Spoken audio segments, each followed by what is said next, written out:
quit, do it right, play the game, win it life, have no shame, there's no time, feel the pain, live the grind, I could change, in my mind, pick a lane, commit and climb, the only way to win it life, I never miss, that's fact, taking big swings, bitch, hand me the bat, put me in the ring, you'll go out in a bag, cause I sing what I mean and I bring it to the mad light, ain't got time to kill, I got time to feel, I took the red pill, I know life's short so I wanna live real, but how's it supposed to feel?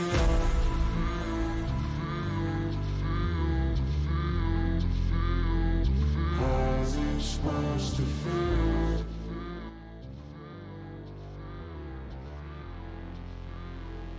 How's it supposed to feel?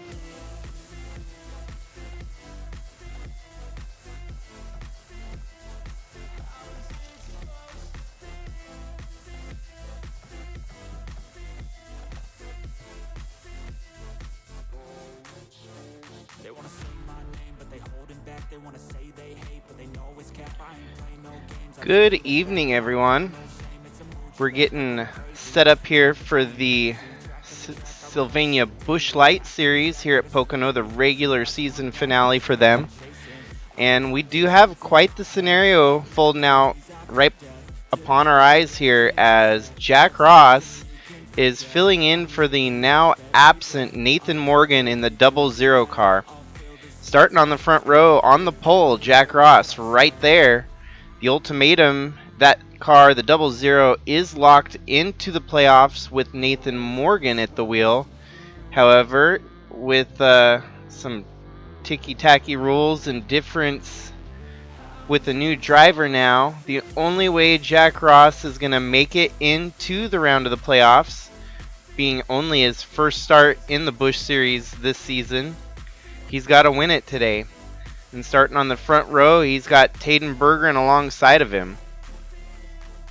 Other championship hopefuls, we got Al Bunch right behind them in fourth alongside Josh Harrison, Matthew Fastnot and Craig Busch, Adam Starr and Riley Sorrell Tracy, Bella Fawn and Jordan Walker, Trevor Walker and Zach Armstrong, Logan Nagy and James Fireball Robert, Andrew Moger and Daniel Paulus, John Brinker and Kellen Oakley, Braden Hunt and Justin Patrick, Ethan Creech and Nadak Hagum. Interesting story with Brian DeBlanc as he came in as a part-time entry in the Sylvania Busch Light series. He's actually on the knocking on the door of making it into the playoffs here, and with a good run tonight, he will secure his spot into the first round of 13 with these guys. So pretty shabby, coming from a part-time entrant to full-time entry and making the playoffs in his first season with the Sylvania Busch Light series. Clarence Bonner there as well, and then you got Adam Gerbeforian, Gavin Legend, Jack Davis and Tom Cording. We just saw Tom Cording make it into the truck playoffs. Kat Durham and Santi Messi. Luis Rodriguez and Tyler Landa. Lucas Holmes and James King. And then at the very back, Lynn Farrell with Fred Jones.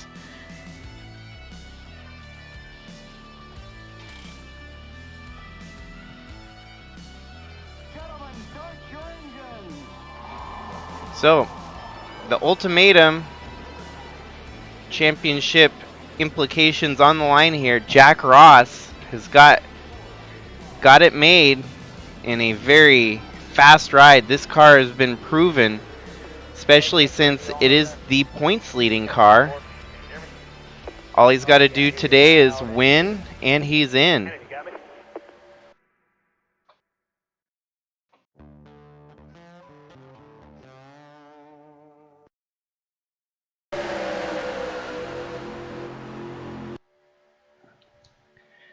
I wish that was a little bit more seamless, but anyways, here we go. The green flag waving. Jack Ross and Taden Bergeron off to the drag races on the Pocono front stretch as they start fanning out 3, not quite 4 wide yet, going into the first turn. Al Bunch definitely is going to be one of the hottest contenders going into the playoffs this year. Having accrued 2 wins to this point, having a rough start here at Pocono, getting kissed into the wall there. It's going to be rough go there if he doesn't find some open space down low. As he settles in 2 wide alongside Bellafon now. They kind of start to stabilize at the lead. We go around 1 lap and they stay green. So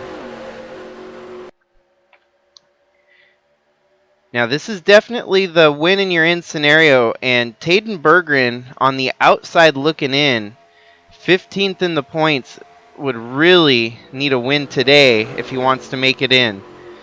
And a huge bout of confidence for him, sitting there running second to Jack Ross right now. Our playoff picture looking pretty solid at the moment. Lucas Holmes will be outside of the top 15 in 20th in the points. He's got to win as long as he stays above the cutoff line of 25th. He will be into the playoffs. Nadak Hagum, however, 33rd with a win. He's got a lot of work cut out for him to get up to 25th to the tune of about 100 points. So it's going to be actually impossible for Nadak Hagum to win and make up enough points to make it into the playoffs here today. So the hot spots are going to be anyone in the top 25 that could potentially get a win here today. And the oddball of Jack Ross, who's filling in for the absent Nathan Morgan of the series. Taden Berggren going to an early lead here, driving into turn 2, fighting alongside Jack Ross.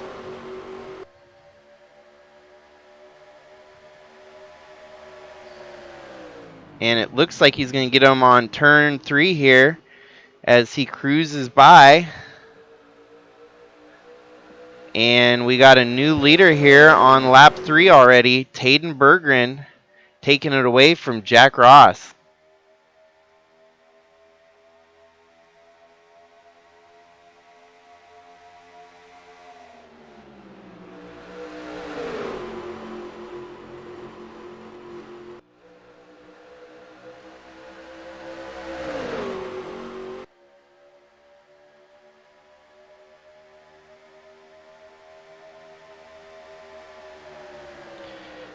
Still, there is definitely a lot of racing here at Pocono today. 120 laps will most likely see us go through about 4 pit stops until the finish here. This could potentially be one of those races where you see different drivers at the front of the field based on the pit strategy that they commit to. And right now, it looked like Jack Ross had one of the quicker cars out there, but give it to Taden Berggren. Fast lap actually belonging to Al Bunch currently as they go around this lap. Looks like it's still going to belong to Al Bunch. And that ain't much of a surprise, as we've all seen it this year. Al Bunch has been fast. That's due in part as to why that 00 car is so quick, is because it's another entry out of that Al Bunch Incorporated stable. So Al Bunch definitely has some heavy hitters out there in the Sylvania Busch series. Taden Berggren driving for Gavin Legend in Legend Motorsports Chevy Camaro there.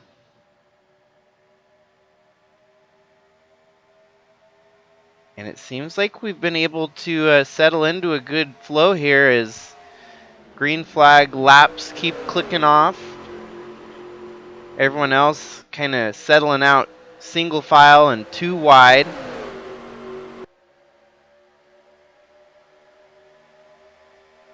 We're going to start to see who's got the faster car and who's going to start moving through the field.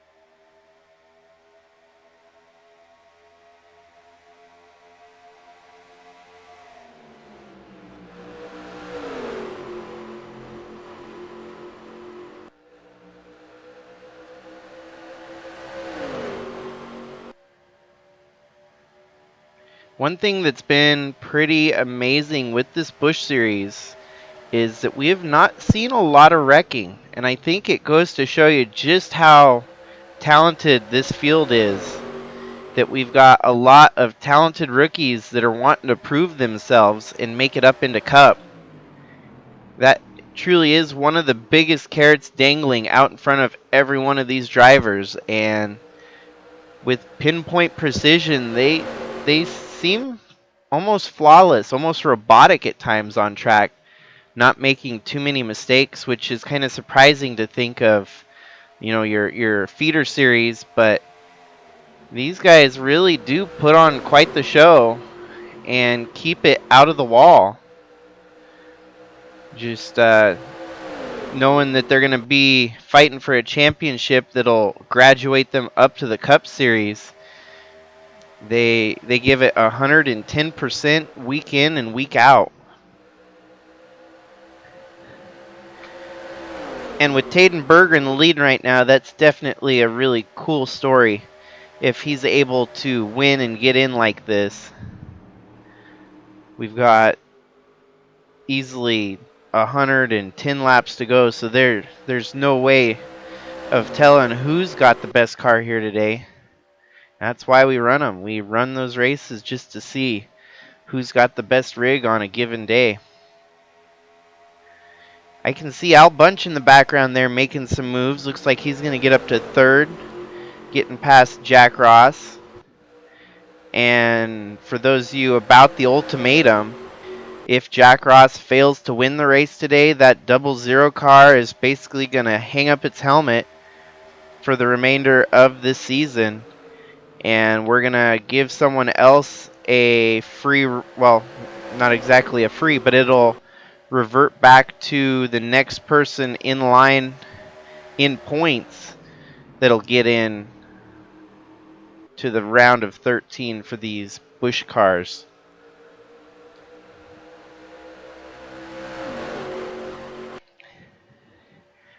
Another thing that adds kind of a twist to all this is the fact that these Busch cars are going to take the rest of the year off once they wave the checkered flag at the season finale in Charlotte this June.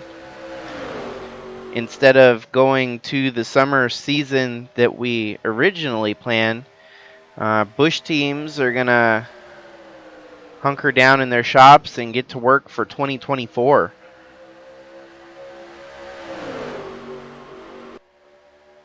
And you got to imagine that kind of adds more emphasis on trying to get it all here today, and in the coming races trying to get as much to win that championship for the winter season, since there is not going to be a summer season for these guys. Al Bunch getting on the inside of Matthew Fastnot. Looks like he's going to drag race down the front stretch, and Matthew Fastnot with a little bit quicker momentum keeps the position. Jack Ross attacks Al Bunch going into turn one.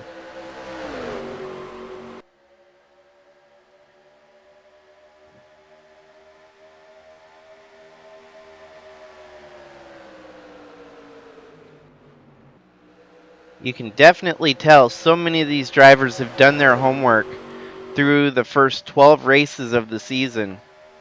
And a lot of these drivers we may not have seen leading laps running up front. And now Al Bunch definitely has competition for this championship. What was looking like a championship that Al Bunch was going to walk away with here. Now we've got Taden Berggren, who could be a interesting dark horse going in to the playoffs. Someone like Matthew Fastnot could still technically point his way in with a good run here today. Brian DeBlanc is going to have to hope for some luck too, as he's only 10th in the points, but it'll be a little bit harder to knock him out based on how many drivers we have in the top 13. We're only going to take one outside of the top 13, so that kind of brings it up to the top 12 spots in points. And with that being mentioned, we have another new winner here that comes outside of that. We would only be looking at 11. Tayden, technically, with his lead right here, he would catapult up to 11th, and we would still be looking at the top 12. So, and with that in mind, our top 12 would be running from 12th at the bottom: Matthew Fastnot, Daniel Paulus, Brian DeBlank, Josh Harrison, and Adam Starr, who don't have a win and are going to have to rely on points to get their way in.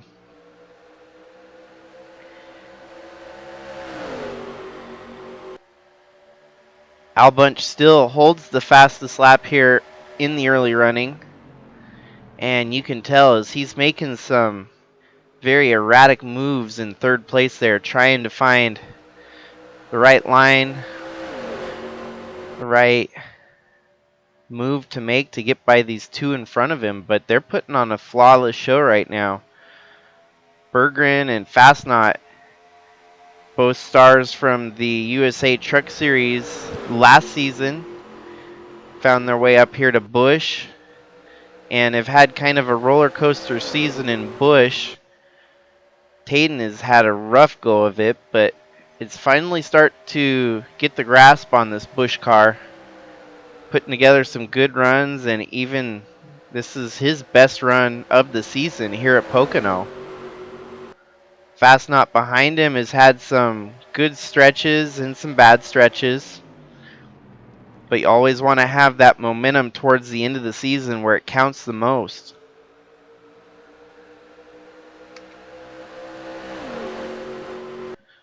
So while we are green through the first 15 laps here, let's do a run through the back of the field. Definitely a lot of these drivers that will need a little bit of luck to go their way today. Highest in the points, we got Adam Gerberian, who is 13th in the points right now. This is going to be a dismal day if he can't get any better of a finish than where he's at right now. This could knock him far out of contention for the round of 13.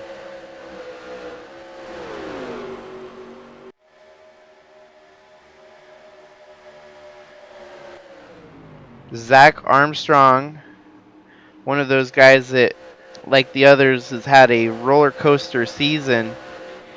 He was as high as up into the top 10 at one point and currently sits 19th in the points.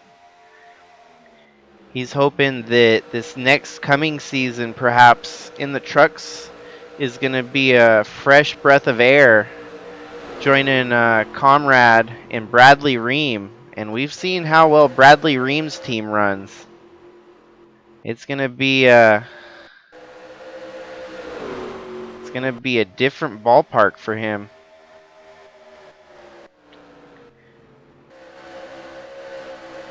Right here we got Daniel Paulus running in 21st. And this ain't as good of a run as he would be hoping for, especially with Tayden Berggren having a good run. And Clarence Bonner, actually Clarence Bonner is behind them, so he won't be losing too much points to Clarence Bonner. Where in relative, Clarence Bonner is 14th and Daniel Paulus is 11th.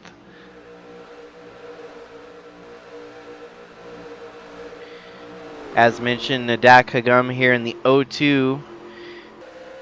His one win earlier this season, I do believe, came at Daytona, being a wild card race and all that. It just hasn't been a stellar season for him. Getting to Grace Victory Lane was a huge plus on the season, and perhaps that win will help with getting the team some more resources to make this car better for the next season that it may contest.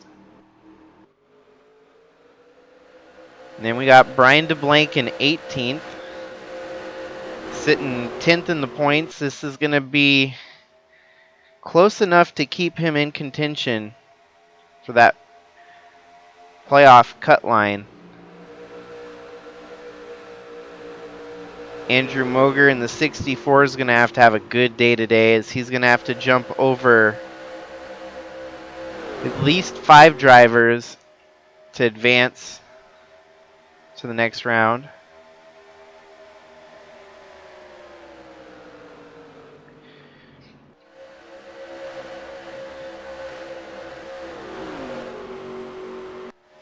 Seemingly the drivers that are completely out of contention, Gavin Legend, there's no way he's going to make up enough points to advance. Nadak Hagam, Riley Sorrell Tracy here in the number 2, Kellen Oakley in the 5, and Santi Messi in the 35.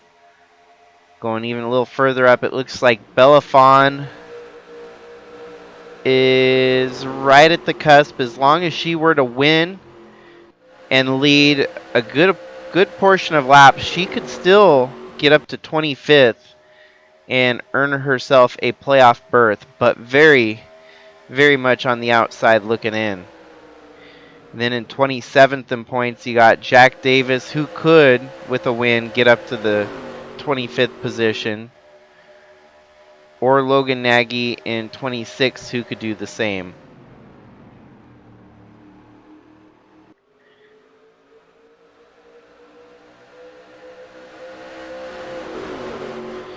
Not much has changed at the front, except for the fact that Al Bunch got by Matthew Fastnot for second.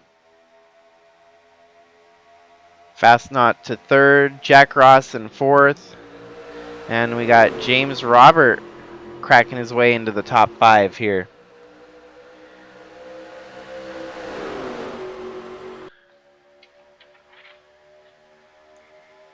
If these guys stay green flag like this, we're going to see green flag pit stops before you know it. Ooh, Matthew Fastnot gives Al Bunch a little bit of a shove there. Kind of shakes up high. Fastnot on the inside. But Al Bunch is going to fight back and keep the position.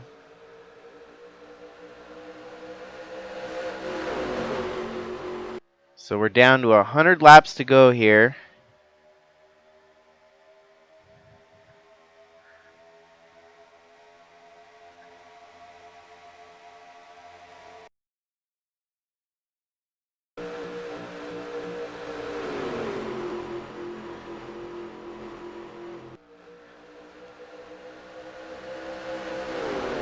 Just had to add laps for the green-white checkered if we ever get them here in the race. Better cautions has been a huge invention for the game. A 20-year-old game that still has features that, current games couldn't imagine of having.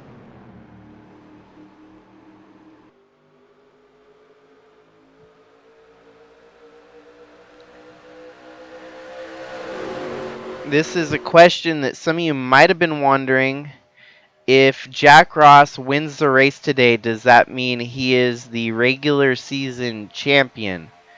That would be a huge no, as Nathan Morgan has the points lead right now. The only thing is that Jack Ross gets a free pass similar to what you see in real life NASCAR with Chase Elliott, Kyle Busch, or Tony Stewart, where a driver misses races. They'll give them basically a hall pass to let them, attempt to win their way in. And that's what we got with Jack Ross right now, is he's got one of those hall passes that, you're not really eligible for this championship, but if you can go out there and prove it with a win, we'll let you in as the number 13 seed, basically. So, that also leads us to the fact that Al Bunch only has an 8-point lead over Trevor Walker. Relative, we've got Al Bunch running in 4th and Trevor Walker running in 7th. So the battle then becomes between the 21 and the 8 car for the overall championship battle right now. Al Bunch holds that, but with green flag pit stops or even, late cautions, strategy could really shake things up here. So you see Josh Harrison with a run on the inside. Looks like he might be attempting to make a pass on Al Bunch. What I think we're seeing right now is the tire fall off as we're 25 laps into a green flag run. These tires start to wear off, and some of these guys that have been saving their tires, making moves that the others are falling backwards on. Dan, just like that, now it's 4th Al Bunch and 6th Trevor Walker.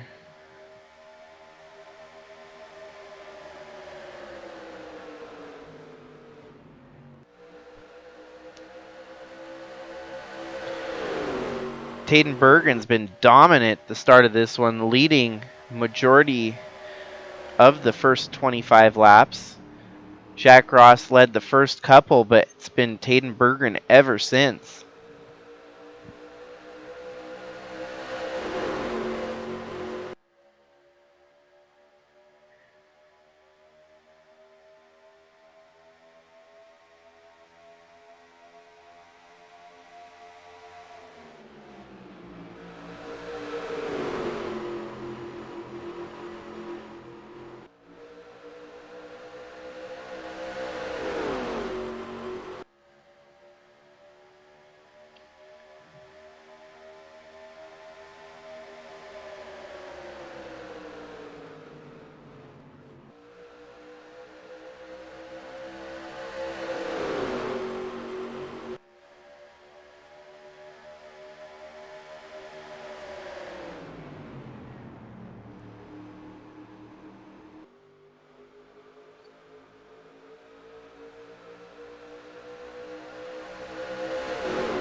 It's crazy how long the initial start has been here, and we still have so many cars within close proximity of each other. Top 5 here all fighting for the lead, and then you can even see all the way back to about 20th who still have enough wiggle room to get by the person in front of them. Ooh, Al Bunch getting attacked there by Josh Harrison. This is going to force him high. And now the battle that we've all been wanting, Trevor Walker and Al Bunch. It's going to become more of a reality now as Trevor Walker wants to get the points title here.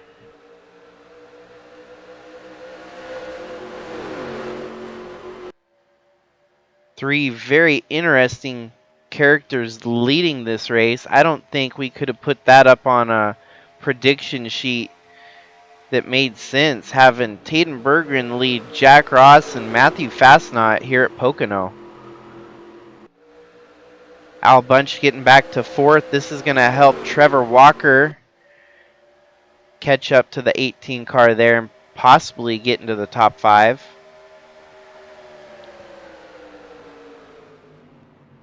That 18 still stuck up high. Oh, and we got a fight for the lead as the lead's going to change hands here. Jack Ross peeking on the inside of Taden Bergen. Bergen masterfully keeps the lead away from the 00. But they're going to have to drag race down the front stretch here if they want to decide who's got it. Matthew Fastnot peeks down low to try and give a little bit of drafting help to Jack Ross. And they maintain their position for now. Great racing at the front of the field. We've seen some good side-by-side action. The cream's kind of rising to the top as we're watching Al Bunch make some passes and flex his muscles in the number 8 ABI Dodge Challenger.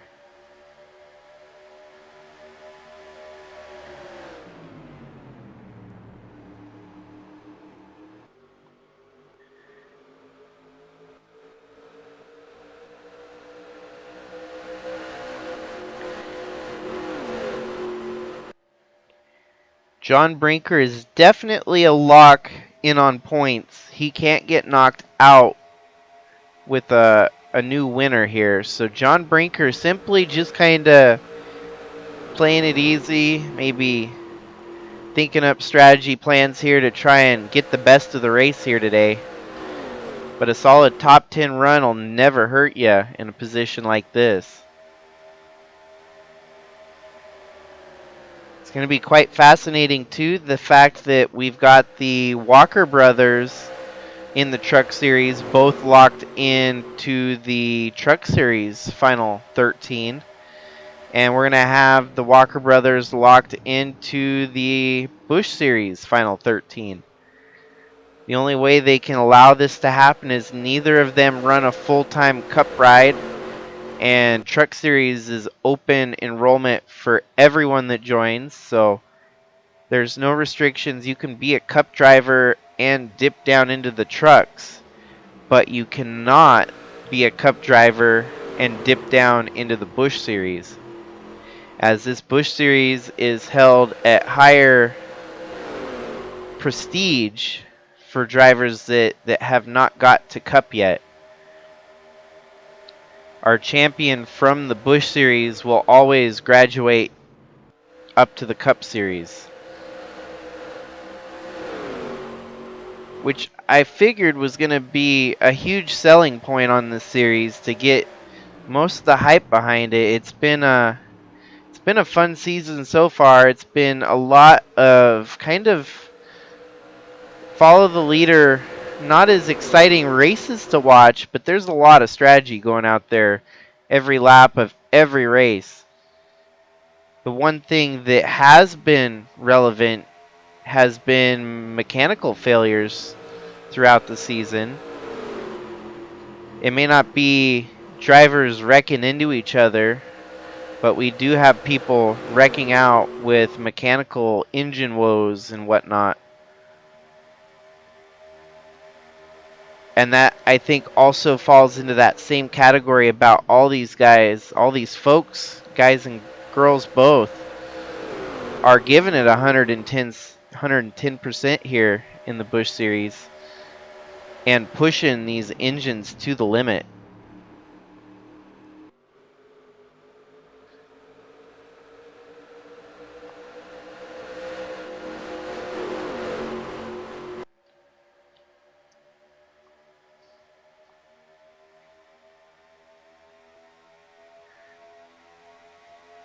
Jack Ross is lurking ever so slightly in the back mirror of Taden Berggren, keeping it interesting here. That 00 car has been a hot ride in 2023.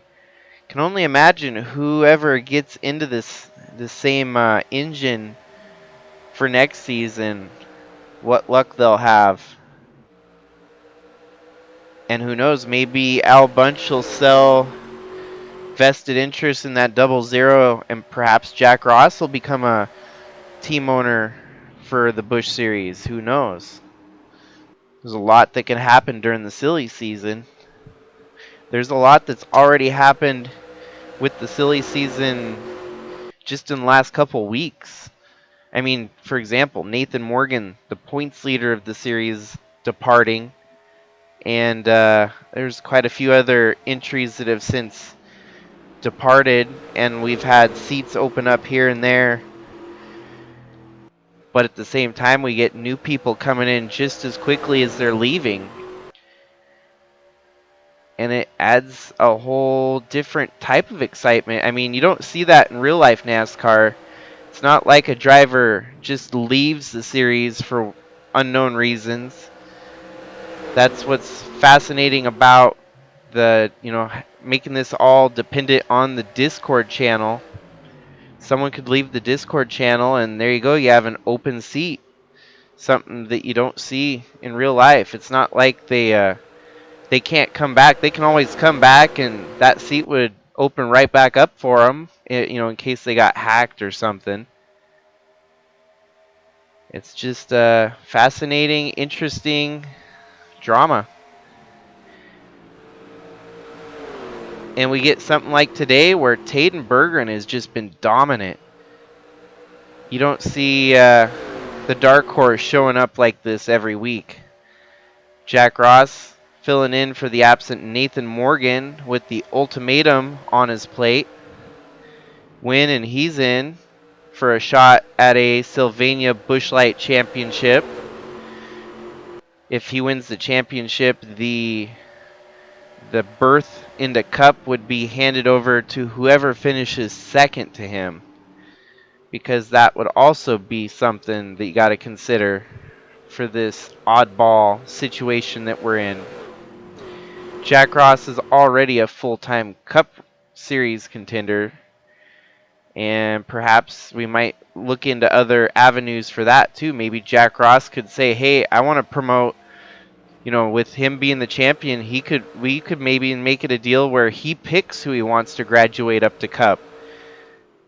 And that could be an interesting scenario too. If Jack Ross wins the championship and says, hey, I want so-and-so to drive my, DRS Motorsports 00 entry in the Cup Series. Pit stops happening here at lap 35. So let me crunch some quick numbers here. 35, that's going to be a pretty square number.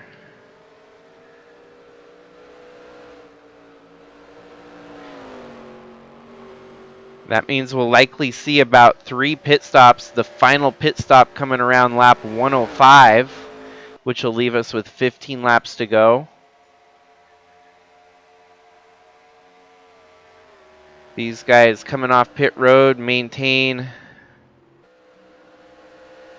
the same running order that they went on pit road with. Taden Berggren leading over Jack Ross and Matthew Fastnot. Matthew Fastnot getting by Jack Ross here up to second. Well, technically second once all the other drivers pit. And as you can see, just about everyone else down pit road this time by. Braden Hunt in fourth there, it looks like. But we'll start seeing more and more drivers shuffle out into the running order here. Do believe Taden's going to maintain his lead. Second will be Fastnot. Third will be Jack Ross. Fourth will be Robert. And fifth will be Trevor Walker.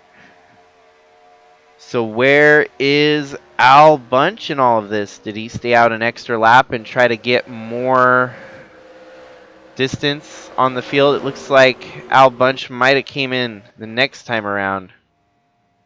Nope. Where is Al Bunch? Oh no. How did this happen? How did he fall so far back in the running order? We'll let them get cycled back to the start-finish line and see just where Al Bunch is running, but this is nowhere near the top 5.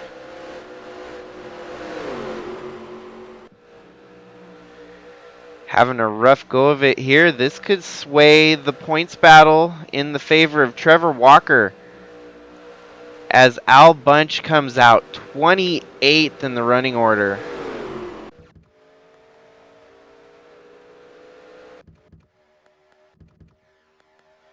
So he stayed out one extra lap from Berggren and Ross with Fireball Robert there. And that next lap, he comes down pit road. He gets what looks to be 4 tires. Sits on pit road. Did he perchance have any other situation? No. He just had a really, really slow pit stop. Number 8 car has got a lot of work here to do today to get back his points lead from Trevor Walker. As you can see, shuffled out with the lower end of the field.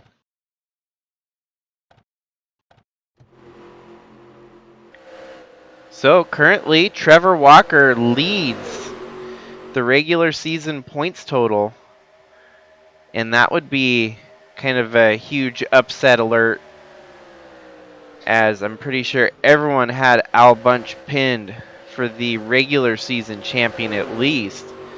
Some of them may even claim that he's going on to win the championship overall this season the way he's been running. Still have a bunch of laps to go here, no pun intended. Al Bunch running in 27th compared to Trevor Walker in 7th. Meantime, Taden Berggren still continuing to lead out front. His lead only about half a second over Matthew Fastnot. And Jack Ross still lurking like a shark in the background there. He knows what he's got to do. And showing up today, I think it goes to show you just how strong that 00 car has been all year. You could put just about anyone into it and it would have a good run.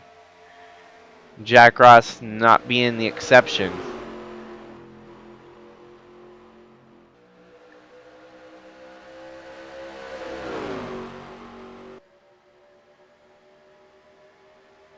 So about 80 laps to go now. We're getting into the first quarter of the race. The endurance is going to start kicking in, and we'll see the faster cars truly drive away from the rest of the field.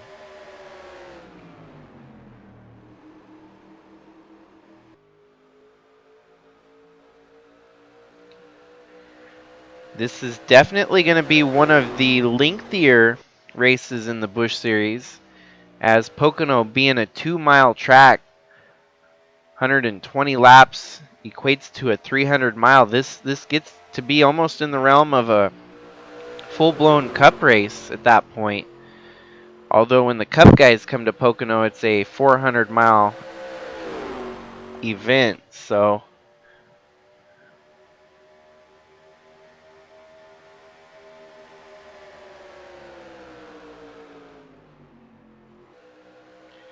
Pocono has been notorious for being the season decider, the regular season decider, in mostly all series of racing that I've hosted.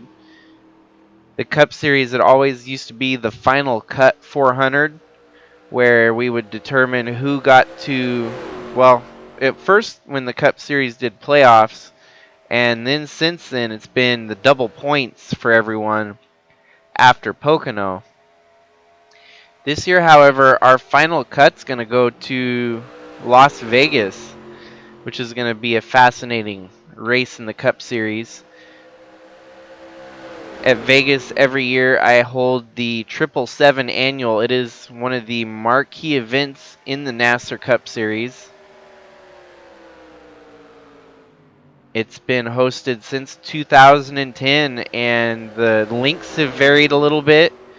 Currently we have settled on 777 kilometers to tie in with the event name of the 777 annual.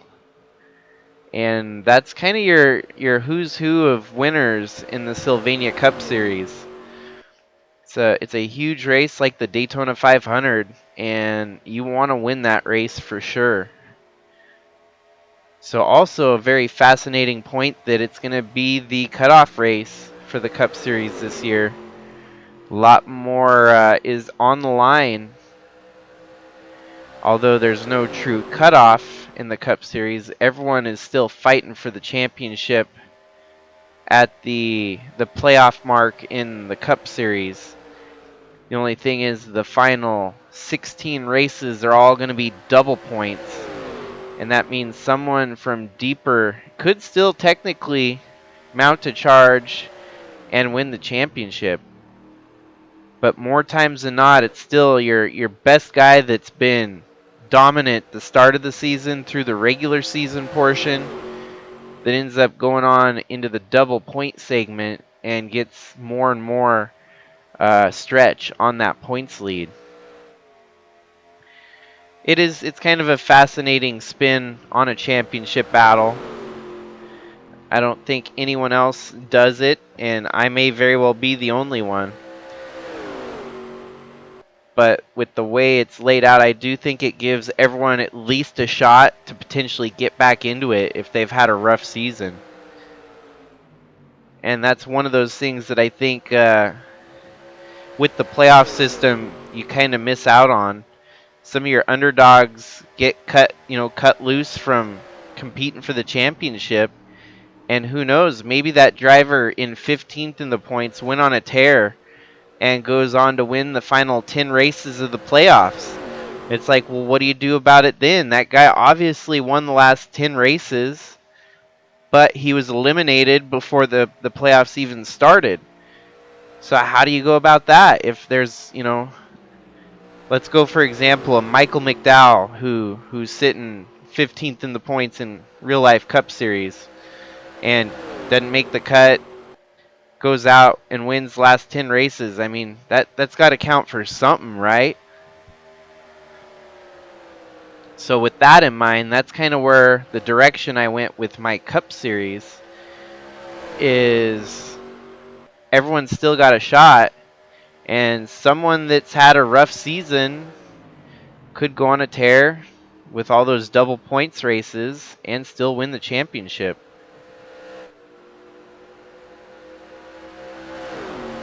I'll just stop droning on about that though, as we've still not seen a whole lot of action in this race. It's been caution free, dominant performance by Taden Berggren. Still got 3 cars within contention for this one. And the one thing we always see at Pocono is during the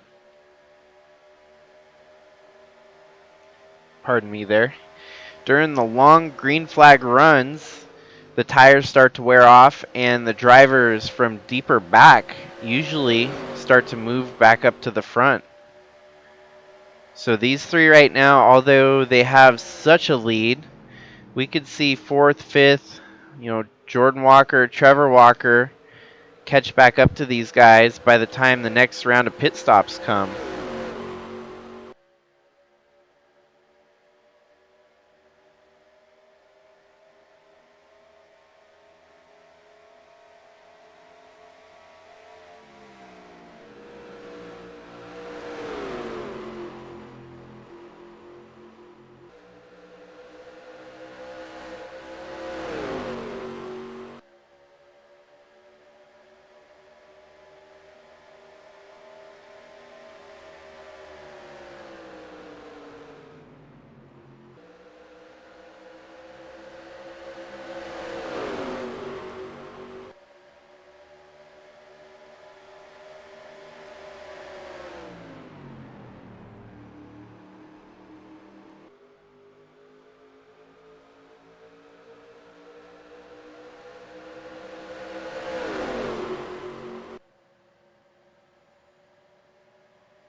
And after we determine who's going on to the round of 13, things don't get much easier, as we'll be hitting Talladega.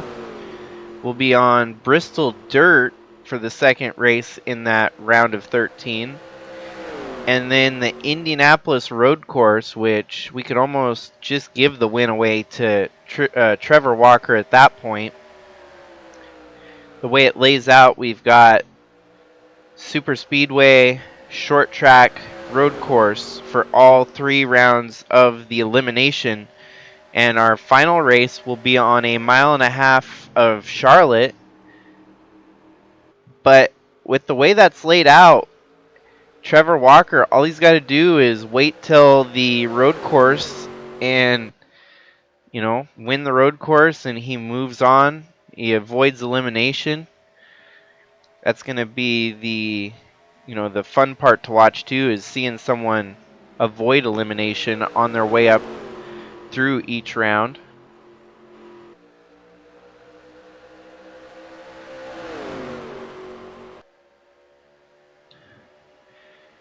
Been pretty much the same three at the front of the field here. And as I mentioned before, kind of a unique cast at the front of the field.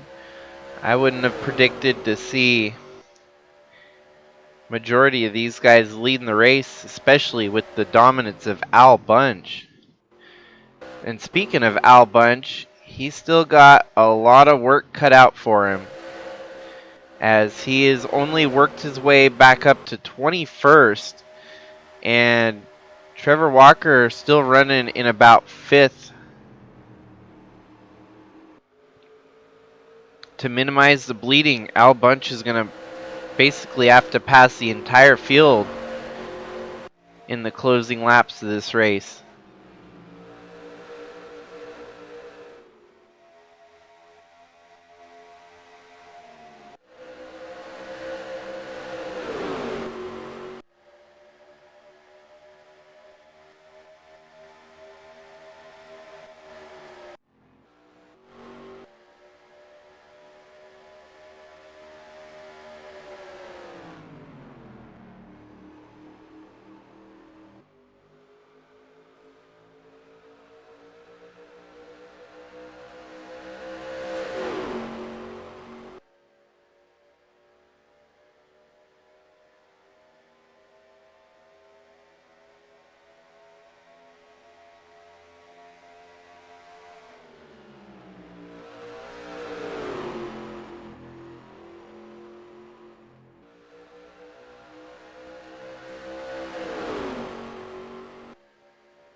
Even though we only have 3 guys fighting for it right now, it's amazing what variety of outcomes we can have just dependent on who's leading the race.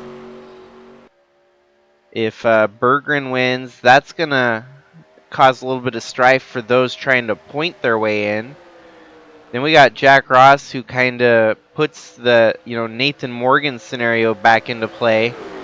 That Nathan Morgan would have been locked in already, and that changes the whole perspective of the points struggle for the playoff battle. Matthew Fastnot, on the other hand, if he were to win the race, that would kick the 00 car out, just as Taden Berggren leading right now would, and allow for one more driver to point their way in.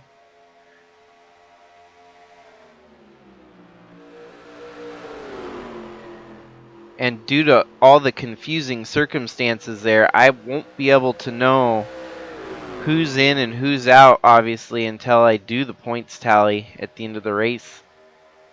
And I will definitely do it just like I did in the truck race, where I'll keep you guys going in the background, maybe tune on some music, and get it all tallied up before I close out the stream for the night. Slowly working our way to lap 60, which would mean halfway through this one. And it's already been an hour in duration for the first half. So this race is going to eclipse the distance of 2 hours, most definitely. Those of you that have stayed tuned in, I really appreciate you. Thank you for tuning in and staying watching. I'm hoping to get more people maybe in the closing laps to tune in and watch the finish here. Jack Ross making it interesting for the lead. This is kind of a strange run of the race to make a move. In the middle of a fuel run, Jack Ross actually is going to try to take the lead away from Taden Berggren. You would imagine following the leader would be smarter at saving fuel. But Jack Ross wants to try and keep Taden Berggren from leading most laps, possibly. Taking the lead before the halfway point, Jack Ross could try to get those laps led back in his favor and get led most laps.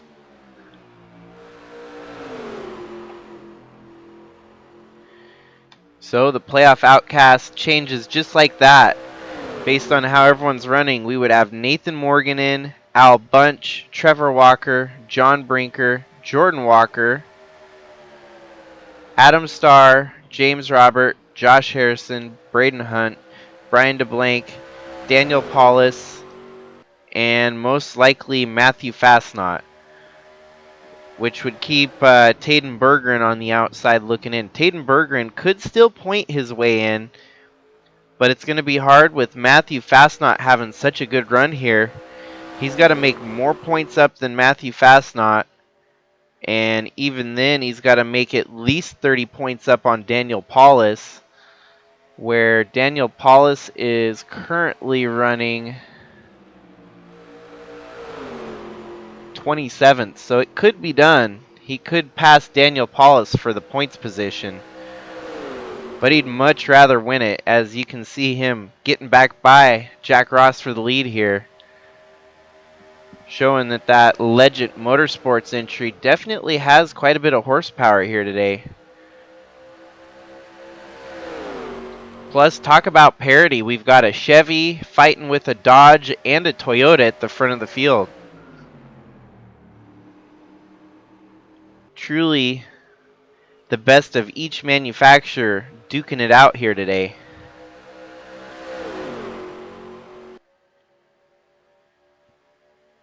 As you can see, the distance that they've grown on fourth place is pretty substantial. They've got almost the entirety of the front stretch separating them. As you can see, James Fireball Robert way back there in the distance. It's getting to the point now where they're almost going to need a caution, those drivers fourth on back, if they want to get back into this one.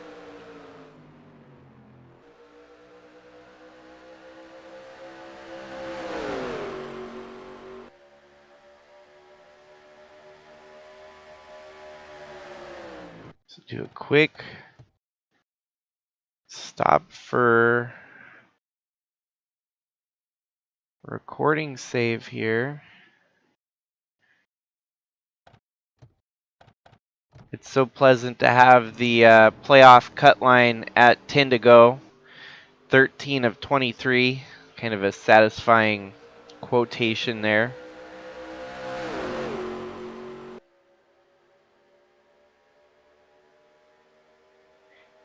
And we're basically at halfway now. And everyone on track is going to have to make at least 2 more pit stops. These leaders are going to be coming in around lap 70 at the rate they're going.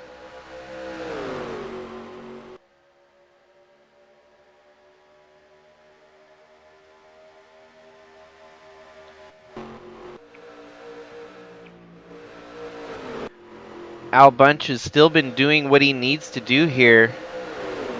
With the speed of that car, he's been able to try and erase the mistakes that were made on pit lane, getting up to 18th. That puts him about still 12 spots back of Trevor Walker.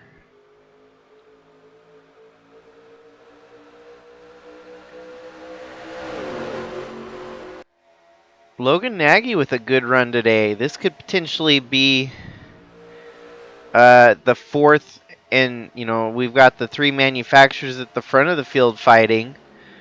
But if Logan Nagy can take this position, we would have a different manufacturer in all 4 of the front 4 spots. And just like that, Logan Nagy taking the position. We've got Chevy, Dodge, Toyota, and Ford running 1, 2, 3, and 4. Ooh, and he had a big checkup there. Is Robert fighting on the outside? This is going to be some good racing side by side with those two. Robert's going to take the position back away from him.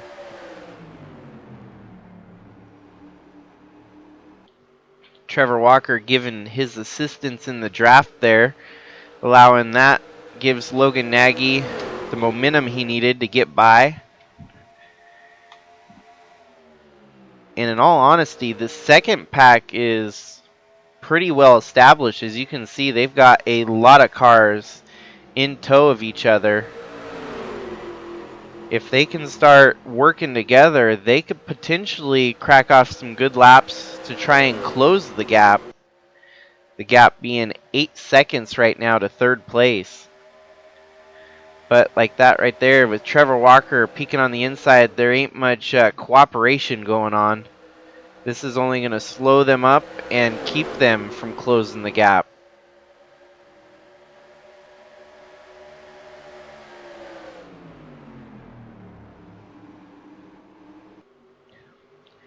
I hope everyone has enjoyed the live premiere for the season finales. I figured that would be something special to cap off a regular season finale.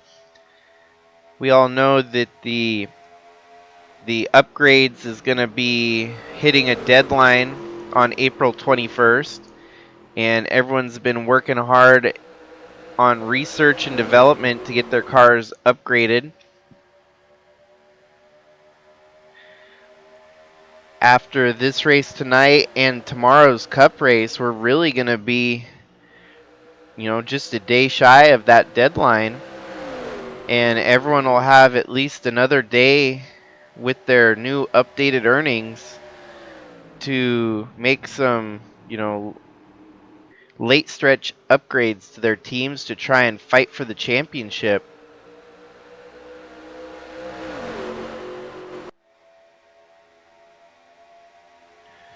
What I'll probably end up doing, I'll do a little bit of an extension. It'll be, the deadline is the 21st, but I'll give the Saturday and Sunday of that week, the 22nd and the 23rd, to allow for people to actually make changes without, too much pressing, not make it too stressful, or it's like urgent that you have to do it right there on Friday. Since most, the trucks and the Busch will both have a week off going into their first round of the playoffs.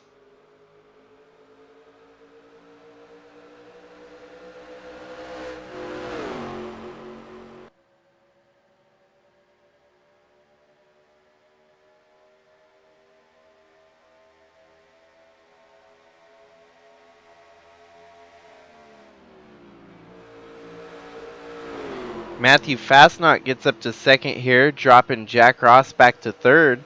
And Taden Bergeron's kind of stretching it out on them.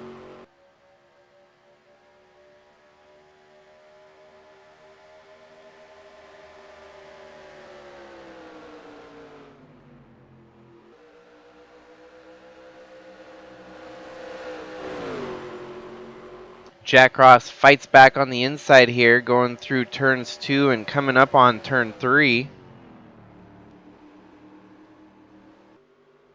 But all this side-by-side racing is allowing Taden Bergeron to stretch it out.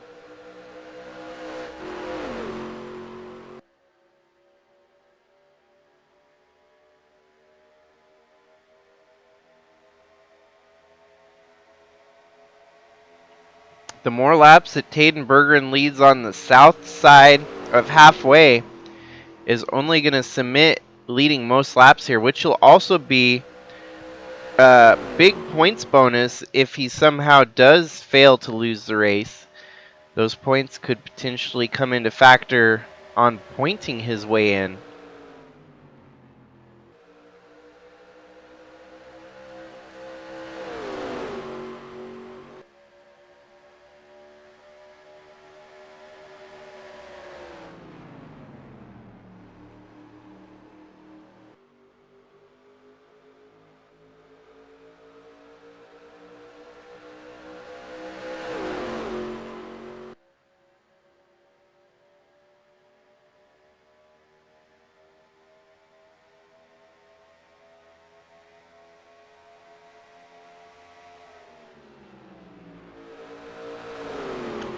Jack Ross closing up on that rear bumper of Tadenberger, and this could get interesting for the lead again.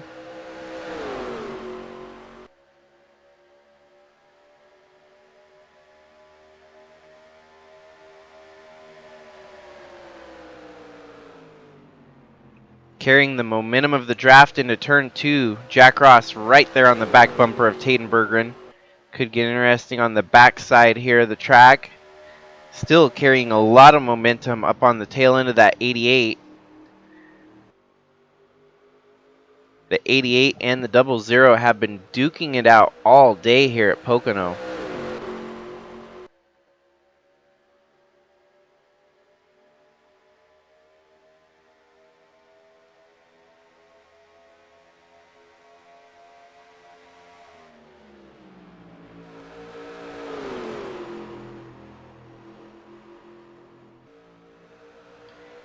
Getting really close to the next batch of green flag pit stops here on lap 67. 3 laps shy. I think we're going to see these 3 come in together.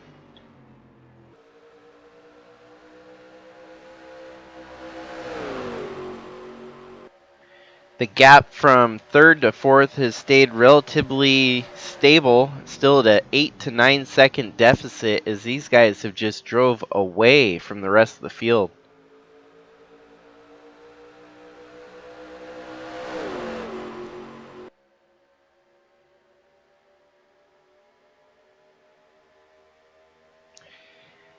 And at this point, with the limited amount of laps that Jack Ross has led, I think Tadenberger is basically locked down, led most laps here today.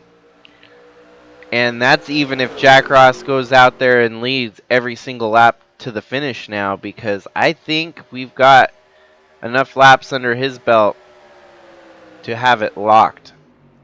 Ooh, Matthew Fastnot making it interesting as they're dicing back and forth between the 3 of them. For one moment you thought Jack Ross was going to take the lead away from Bergeron, but now it's actually Matthew Fastnot taking 2nd away from Jack Ross. And here we go with green flag pit stops. Jack Ross mixing it up a little bit, staying out while the other 2 around him take it down pit road. Jack Ross all alone out there at the front.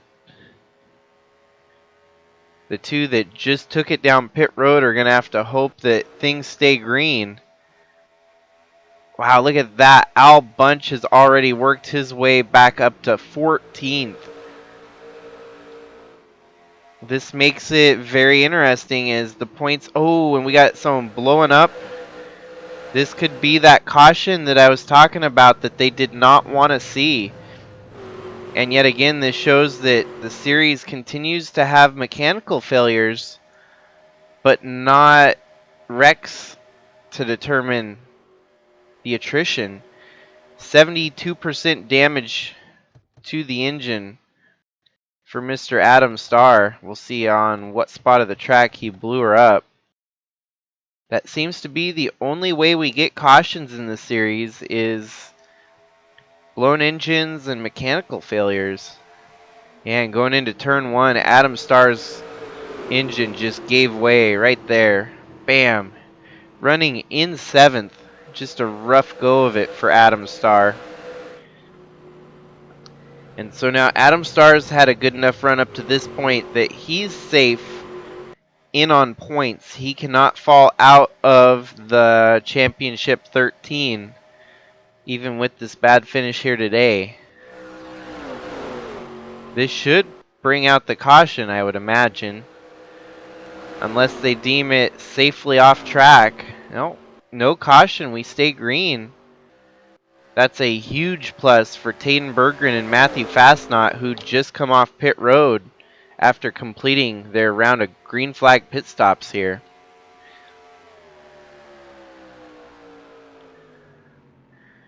Fastnot with a little bit more speed in his step gets by, taking the position away from Bergeron there.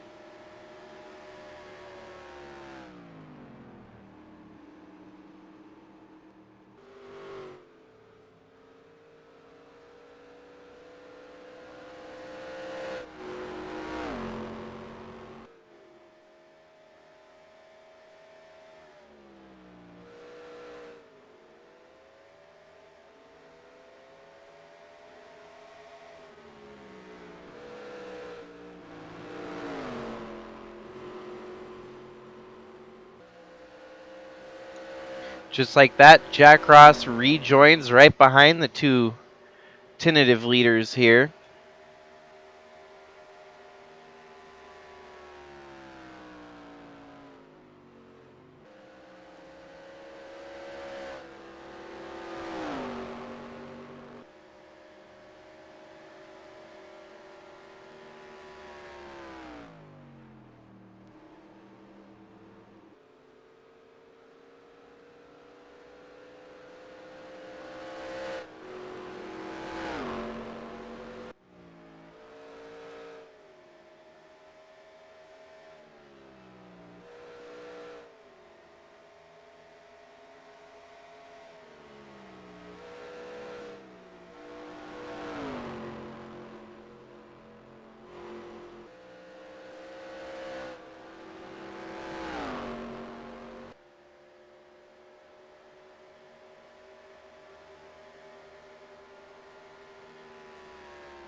Greetings, Llama Racing Network.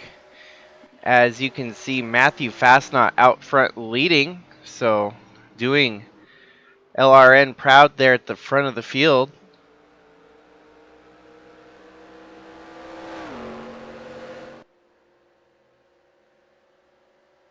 Quite the opposite. You're actually the one out front leading. You've been able to shuffle around Taden Berggren, who's been dominating. And due to those green flag pit stops, it seems like the 09 got some better tires, better changes to the whole car altogether to get by and take the lead.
We will likely see only one more stop to the finish of this race. Everyone's still going to have to pit around lap 105 of 120. So that'll put us to about 15 laps to go with the final stop. So far, the strategy has been working in the favor of Taden Berggren, Matthew Fastnot, and Jack Ross.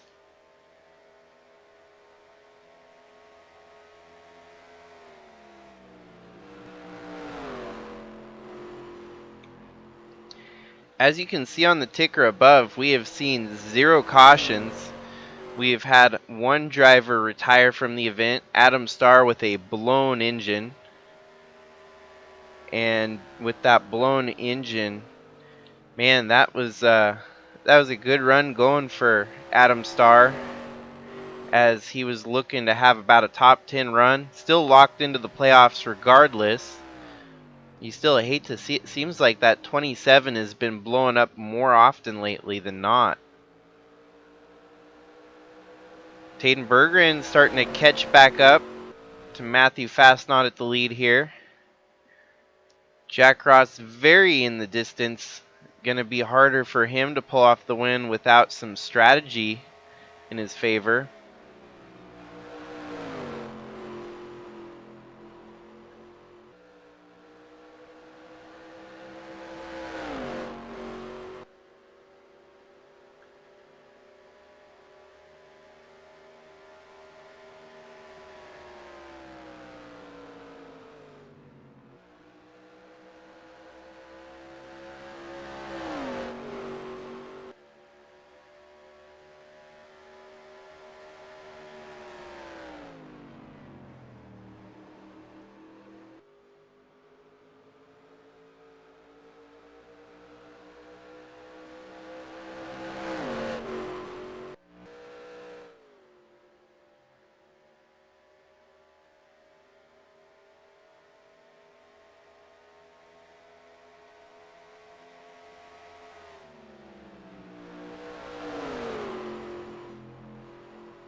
These two came in identically at the same time for their last round of pit stops.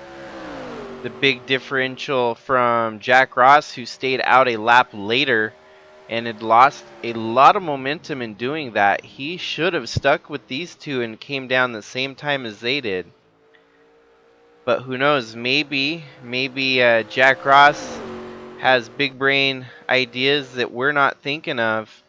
And perhaps he's going to pit early this next time by and try to use the tire degradation to his advantage. Or we could always get a caution sometime within the closing stint of the race here that could mix things up. Do remember we have green-white checkers enabled, so if we do get a caution with 3 laps to go, we will be guaranteed a green-white checkered finish to try and close it out.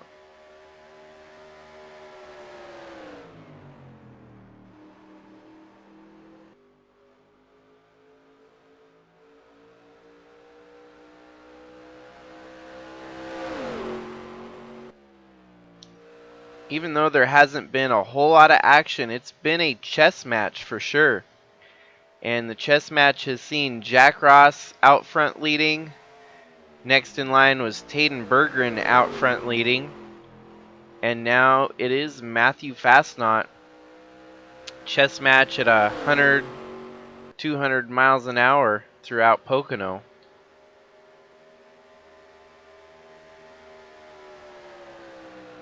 Taden's closing up on the back bumper.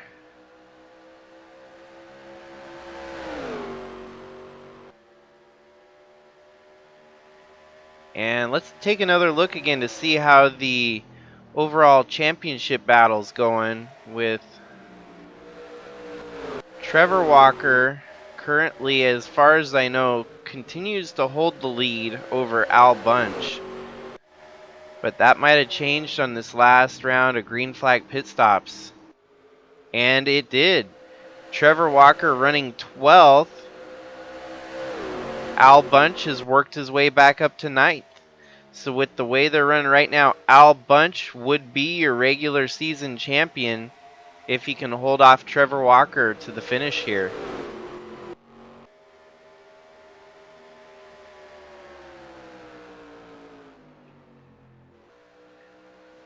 Some stellar racing at the front of the field. These two not giving an inch. Not making a mistake either as they're duking it out back and forth.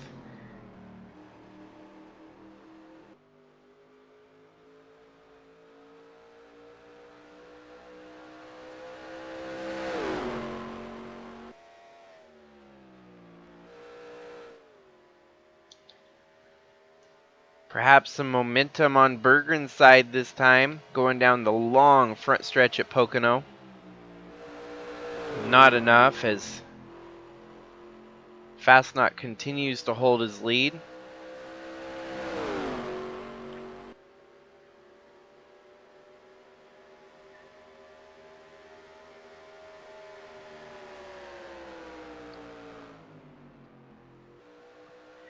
A win here for Fastnot would definitely help his situation in the seeding of the playoffs for the round of 13. A win would be able to push him above the drivers that are winless in on points, obviously. And with so many of the drivers in the series, only one win here, one win there, Matthew Fastnot would jump up quite a few spots from the initial position that he holds right now of 13th. He would be within the top, at least top 10 for the round of 13.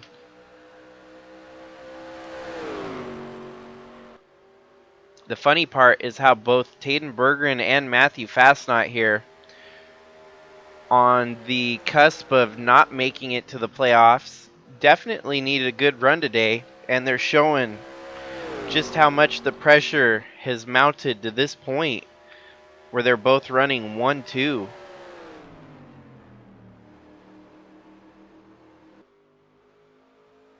Taden's big rival for the position is Fastnot. He needs to get, but even with Fastnot having a good run today, that keeps Jack Ross out of the picture and opens it back up to the top 13 in points. So realistically, Taden Berggren's main target becomes Adam Gerber-Forian, who's having a rough day today. The 14 of Gerber-Forian in 31st, so that's definitely going to be an easy one to tackle for him.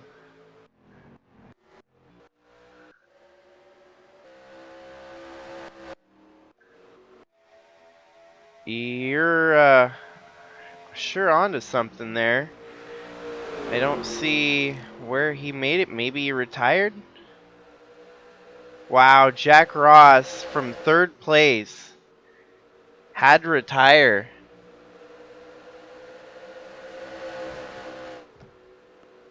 And so the ultimatum does not pay off as Jack Ross has severe engine damage that forces him to retire. Such a bummer. These guys give it 110% every week, and blown engines just keep rearing their ugly heads in the Sylvania Busch series. And still no cautions as we continue to stay green. Another blown engine. Another retirement.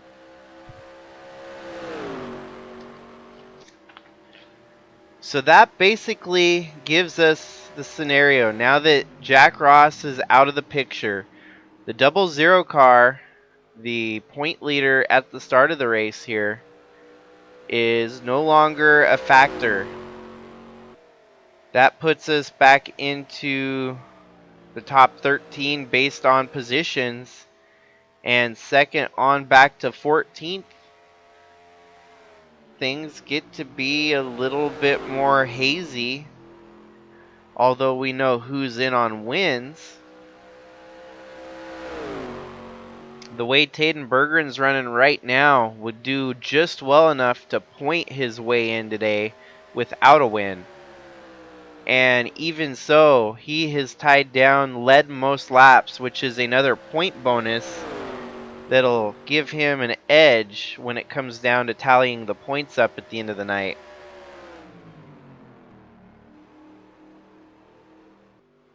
And with Jack Ross's retirement, that means that the 00 is going to be gone for the rest of the season here in the Busch Series.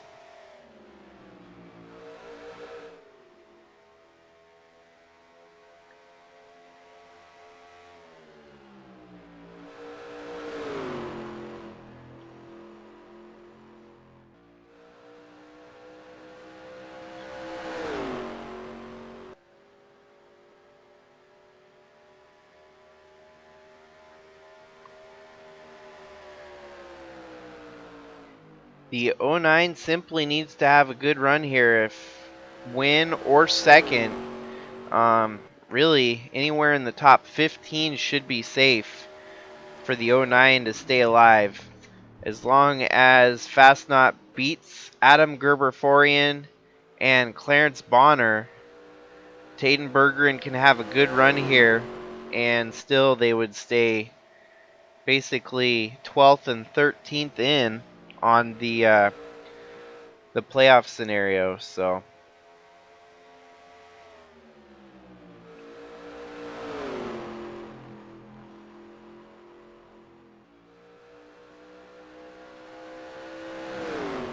yeah, it's going to be damn close for Taden Bergeron.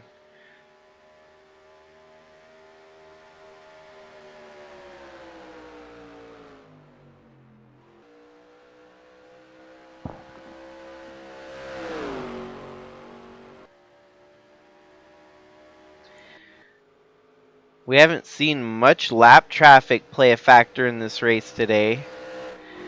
As you can see, even the lap traffic is still pretty distant concern for these two leaders.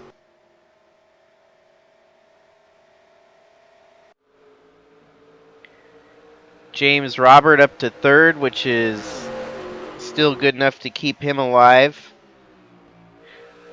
John Brinker, actually my bad, Andrew Moger in fourth is a huge gain for Andrew Moger. The only problem is it's either going to be Moger or Bergeron, and with Bergeron having such a great run here, Moger doesn't have much of a chance to get by Bergeron and get by everyone necessary to get into the top 13 in points. Based on how they're running right now, even with a fourth place run, Moger would be on the outside looking in.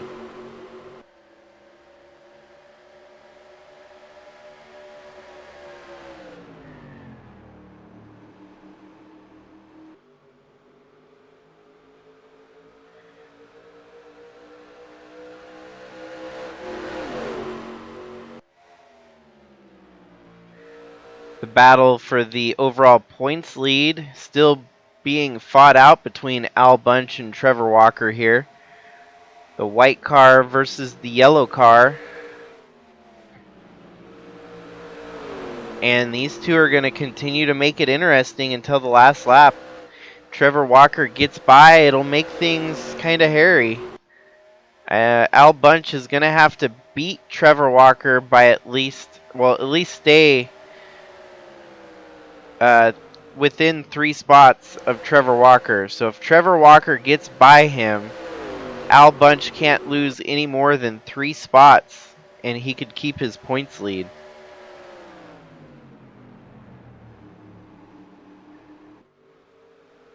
If I would have had to have made an undercut prediction, I would have thought that Jack Ross was going to be the one. And when his car disappeared off track, I thought perhaps he was making that undercut. But Jack Ross unfortunately retired. I think the big deal here will be whether these two pit together or if Taden Bergeron decides to do the undercut to get fresher tires faster than Matthew Fastnot.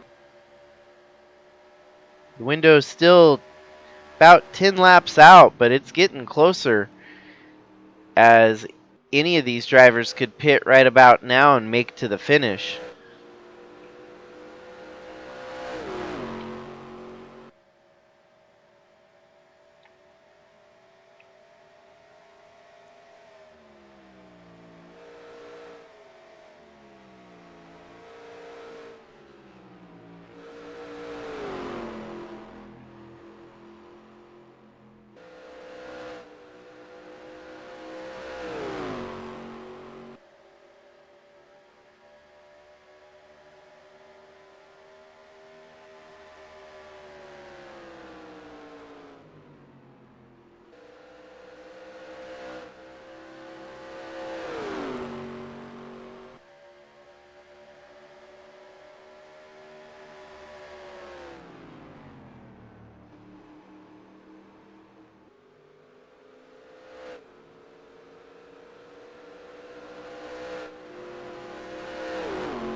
So we dealt with a little bit of lap traffic there. It seems like the two were able to navigate pretty smoothly. Surprisingly, we have not seen a single caution, and we're about 20 laps to go now. And the lead is 10.6 seconds.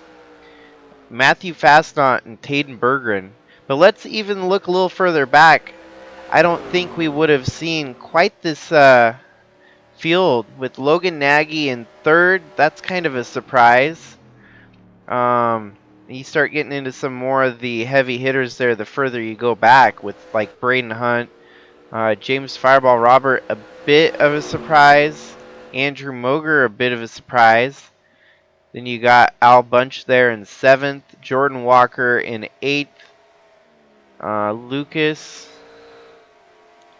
Lucas Holmes in 9th, which will help kind of navigate him up through the point standings a little bit. Even though with his win in the top 25, he's locked.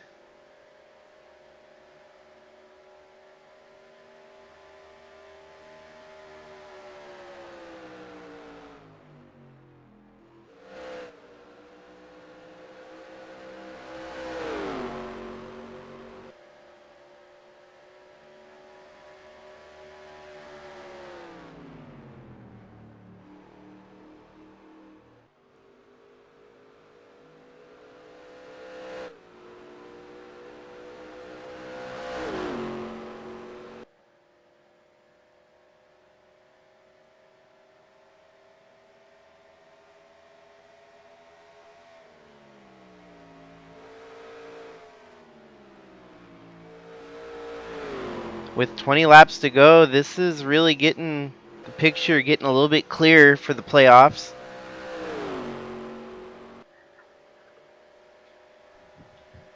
It's crazy that we have two drivers at the front of the field that waited until the last race in the regular season to show up.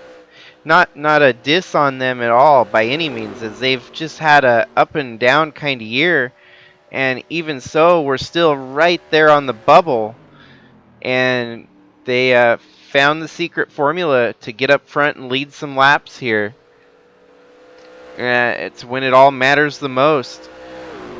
This whole championship got turned on its head just about a week ago. Within this week, when our points leader Nathan Morgan departed, we've been trying to get everyone finish up with research and development on their cars, and we're starting to see they're reaping the benefits that they've sown with the research and development. I think that has a lot to do with Bergeron and Fastnot running up front right now.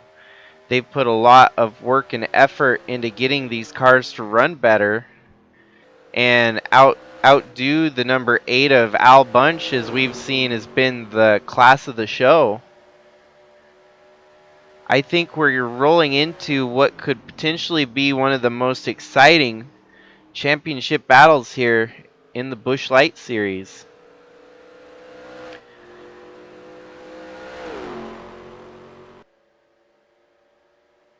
The same playoff structure as the trucks. Last year, our playoff structure was very different from the truck series. This year, however, we are going to do the exact same thing as the trucks. We go into a round of 13, cut into the round of 10, cut into the round of 7, and separate from the truck series, our championship will actually come down to the round of 4 for the Busch cars rather than 3 like we do in the trucks.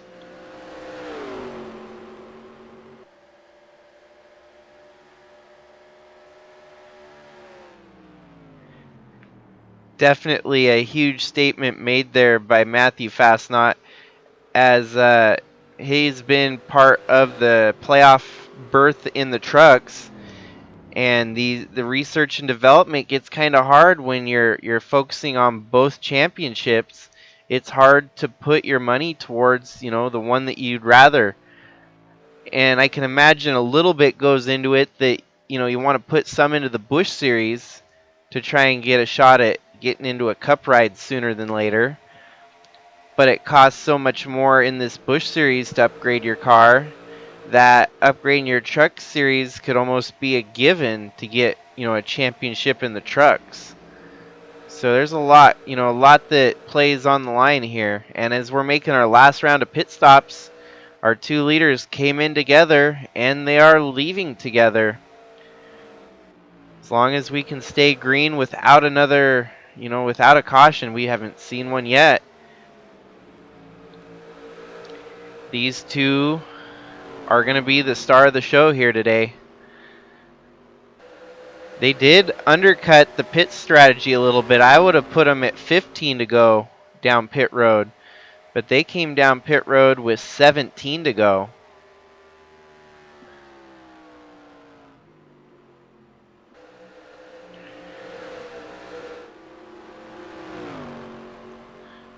Lap traffic's going to become a factor here for Mr. Fastnot, but these guys are going to likely come down pit road in the next couple laps and give him some clear track to fight with.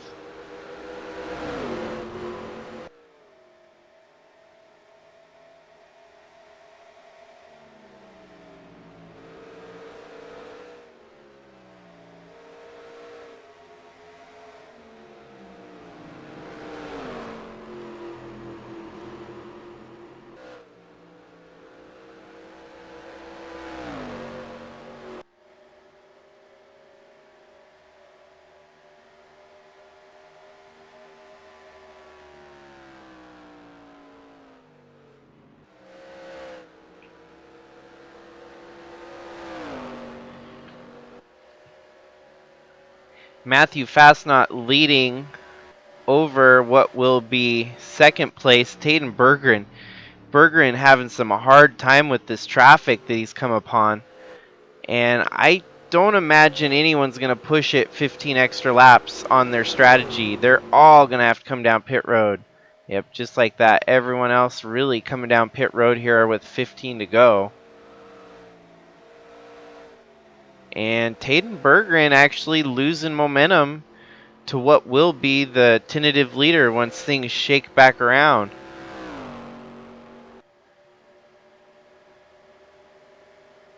These two had a 10-second lead over third place. And with these pit stops, most likely they're going to stretch that lead a little bit further.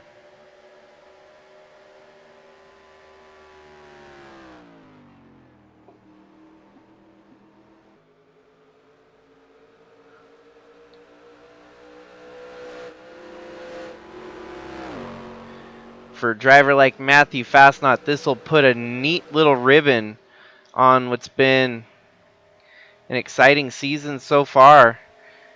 It's been up and down for the 09 team and making it into the truck championship by the skin of their teeth. Not today if he can pull this off. He won't be making it in by the skin of his teeth. He will be making it in with momentum into the first round of 13 here if he can close out the deal. I'm amazed that we've made it the entirety through this race without a single caution. We've had two, count that, two blown engines where the cars have blown up on track. One of them even stalled in the grass, but the game kept going green. It did not treat it as a caution-worthy event, and we've kept green from the very start. Now that our pit stops have all finished, it looks like, yeah, Matthew Fastnot has a 3-second lead over Taden Berggren. And we're still waiting. Al Bunch up to third, 15 seconds back. With Al Bunch getting his way back up into third there, that's going to help cement his regular season championship over Trevor Walker, who Trevor Walker looks to have fallen outside of the top 10, sitting in 11th. The rest of the, like I said, we're going to get the points tallied up at the end of the race here, and I'll keep live on the broadcast so that we can confirm or deny who's in and who's out. But this battle for the lead looks to be very minimal at this point, as Taden cut a very small sliver out of it. 13 laps to go. Some lap traffic separates the two of them.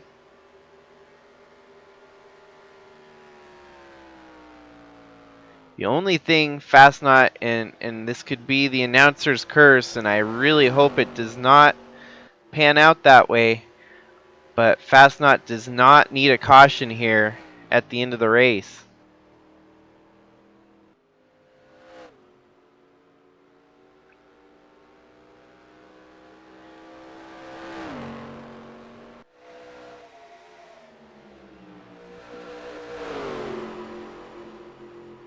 Adam Gerber-Forian with 27th on track right now. This is going to knock him out of contention.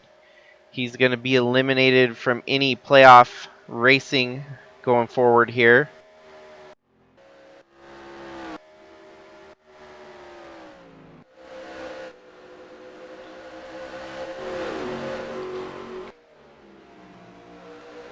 The 99 of Clarence Bonner is the next in that list. Clarence Bonner is going to make it interesting in his 14th place position. We'll be looking at Clarence Bonner in relation to potentially Taden Berggren. Taden Berggren has to make up 7 points on him, which he's done that and more right now, leading the most laps and running second on field. Those 12 positions will probably equate for about 24 points, so Bonner has to get by a bunch of people in the closing laps here if he wants a chance at making it to the round of 13. Trevor Walker cracks himself back up into the top 10. Belafon putting together a valiant effort here at Pocono. An 8th place. It'll definitely be a good run for her. Something that she's not going to want to be disappointed about. The progress of this team is still in its infancy right now. And it'll be a matter of time before she's fighting for wins in either of the series that she'll be contesting. She'll be jumping over to the trucks for the hiatus of the Busch series. A lot of drivers are actually going to be coming back down to the trucks, since the trucks will be the only thing running this summer in collaboration with the Cup Series. The champion of this Busch series will be a full-time entrant for the second half of the Cup season.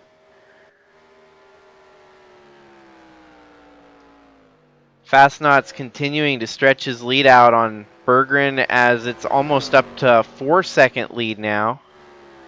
The nice part is there's clear track in front of Berggren, but unfortunately for him, I don't think he's got the pace to catch up.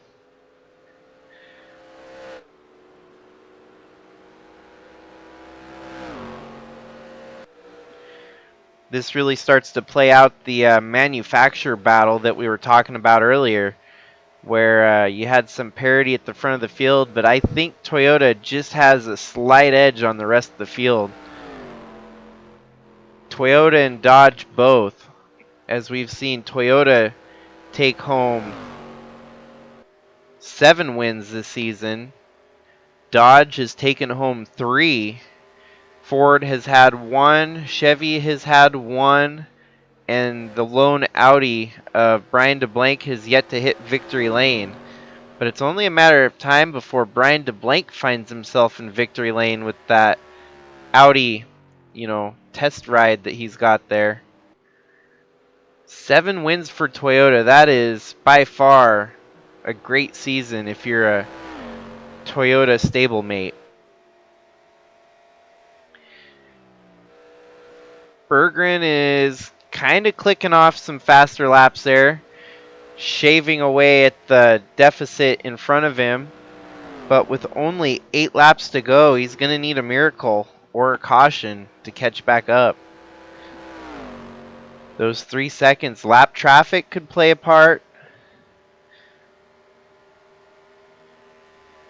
You never know. We got 8 laps. It's still a lot of racing at Pocono. That's roughly 10 miles of racing around the track. Well, actually, that's about 16 miles, as I fail to do math properly there.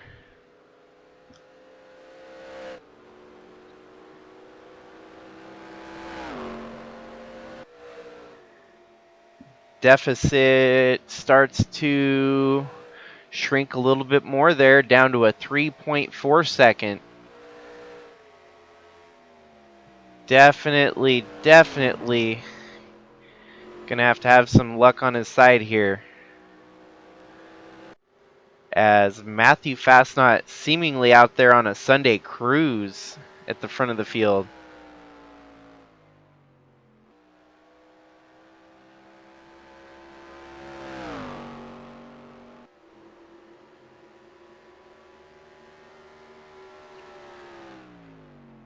Fastest lap in this race belongs to Jordan Walker, where at one point it was Al Bunch with the fastest lap.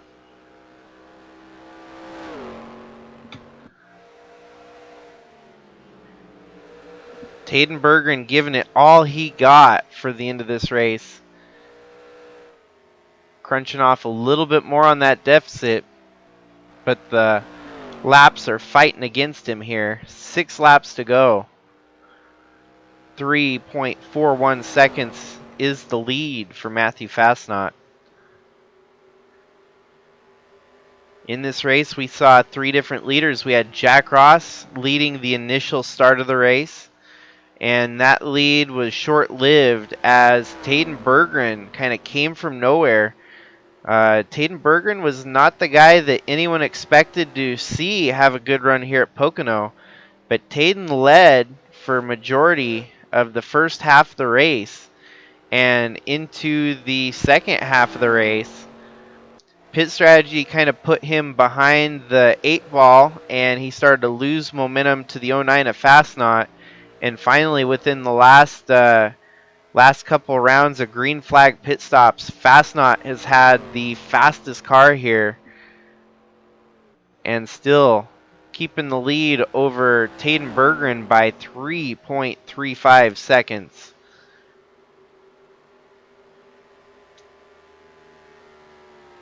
Doesn't seem like lap traffic is going to become a factor here, as Fastnot's got pretty clear track in front of him. Keeping the wheel on that 09 engine steady. Definitely tackling the treacherous triangle that is Pocono and coming out on top.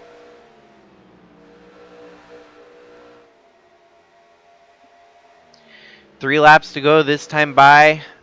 The lead is still at a 3.34 second gap.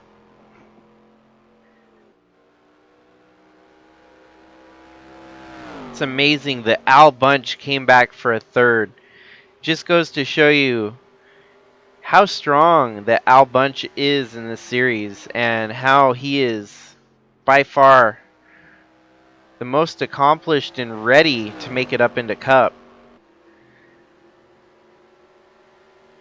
With that little tidbit on the line for all these drivers, that's going to be the most exciting battle that'll unfold here. It was who's going to come out on top and earn that Cup ride.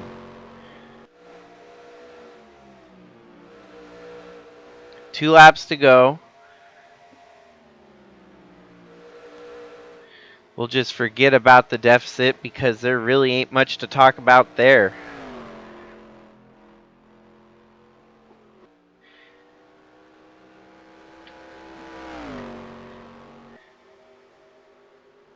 Fastnot's really only led about the last 20 laps of this race, but it's going to be the 20 laps that mattered.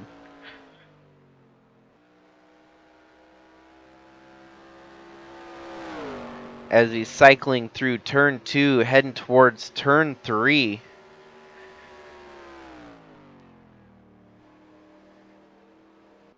.118 of 120. He's going to have about 2 laps to go this time by.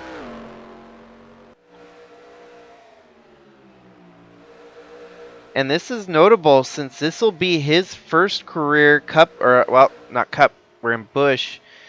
First career Busch win en route to a deciding race to make it into the first round of the playoffs. So what better time than to get your first career win when it matters the most?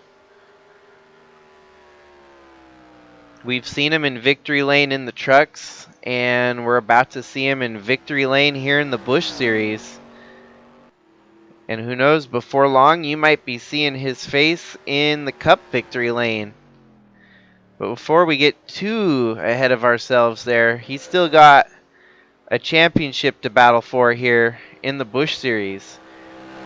And taking the white flag here, he's going to be more than locked in for the round of 13 if he can hold it off here. One more lap. Whatever happens now, the race will be final. If we do get a wreck, which all indicators point to no wreck whatsoever, we've gone green to green without a caution the entire race here today at Pocono. The final cut 300 definitely threw us a curveball here today. Saw some different faces at the front of the field. Very exciting race on strategy terms, not so much passing and side-by-side racing. But cycling around turn 3, coming towards the front stretch, Matthew Fastnot knows at this moment that he's going to be racing for a championship here as the checkered flag waves. Taden Bergeron coming home second, and Al Bunch some distance far behind in third. Coming home third, right over James Robert, Andrew Moger, Belafon, Logan Nagy, Braden Hunt, Trevor Walker, John Brinker, Jordan Walker, Clarence Bonner, Lucas Holmes, Daniel Paulus, and Joshua Harrison to set up your top 15. Brian DeBlanc also will be competing for a championship this season. Perhaps he's going to give Audi a few chances to get a win before they get that championship. Who knows? Zach Armstrong misses out. Kat Durham, Kellen Oakley, Riley Sorrell Tracy, a lot of these guys at the back of the field just trying to get some good finishes under their belt. Big bummer for Adam Gerbeforian, who was slated pretty well to make it to the playoffs, but today is going to be the deciding point that keeps him out of the playoffs. And those of you still watching, stay tuned. We will get the points tallied up for this race and figure out truly who is in and who is out. We know certain that some are out, but I think we're going to see, I think Bergeron's going to be in. I'm almost certain at this point that Bergeron did well enough here today to point his way in tremendous style. If I could give out bonus points for style, Taden Bergeron definitely took those today.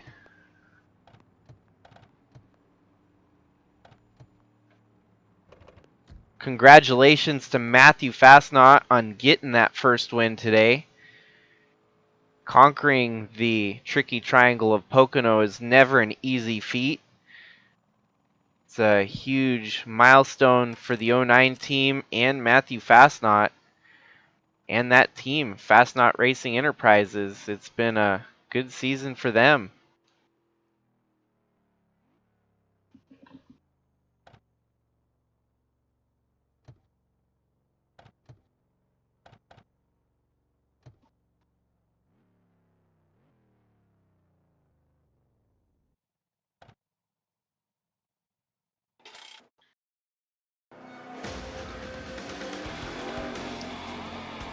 The ultimatum did not pay off for Jack Ross, who started on the pole and had everything to fight for. And we won't be seeing the wild card of Jack Ross fighting for a championship in the Busch Series, which to some might be logical and fair, as he really had no right being in the seat there today. But it was an exciting potential that we could have saw something. Give me a few minutes here.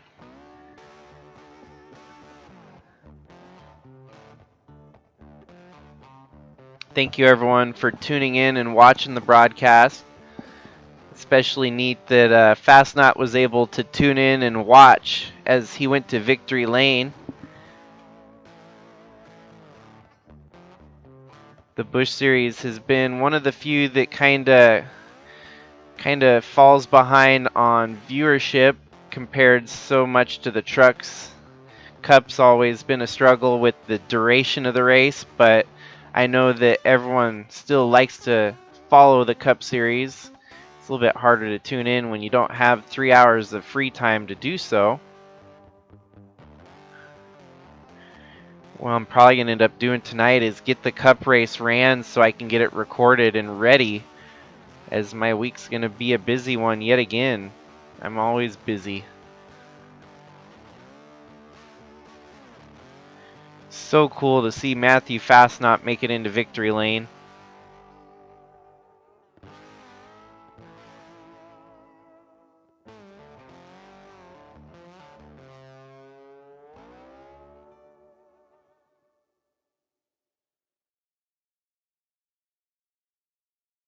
13 races down, 10 races to go. Talladega is the next one up on the schedule for both the trucks and the Busch. Wild card like Talladega, you never know what's going to happen there.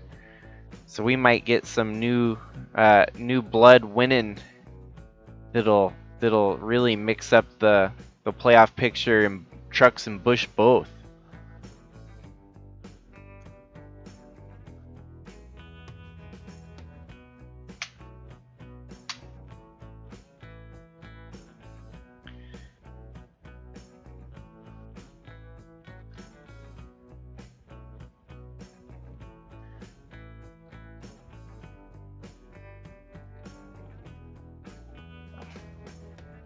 I'll take a strategy-prone Pocono race over a Talladega Wreckfest any day, though.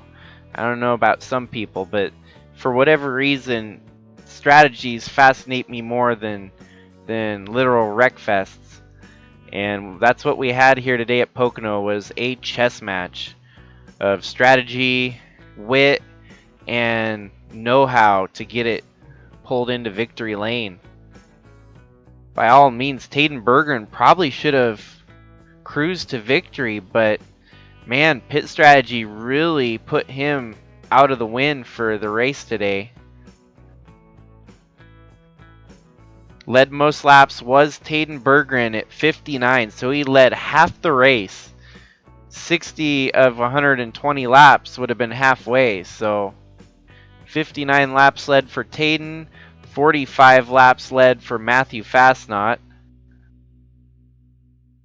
as I've now got the points tallied up. It's just a matter now of exporting it so we can all see.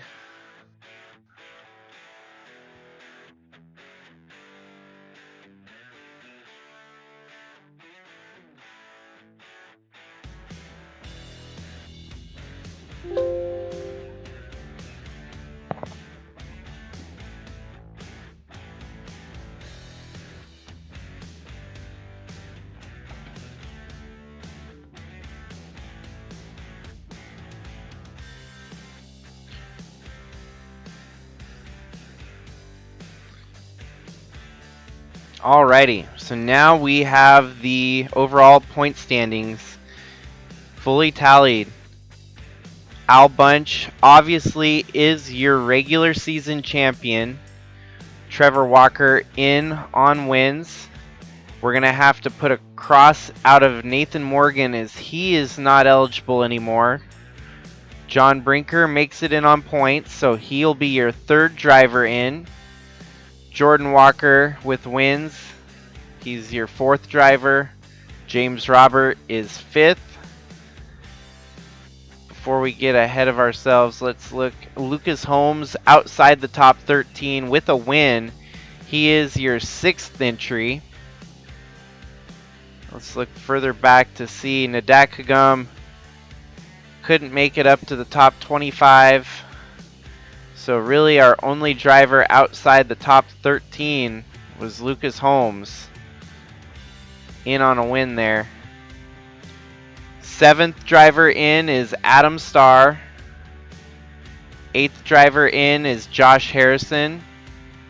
Ninth driver in is Braden Hunt. 10th driver in, Matthew Fastnot, in no particular order obviously. He is not your 10th, he might be your 9th or 8th in actually. 11th driver committed is Daniel Paulus. 12th is Brian DeBlank.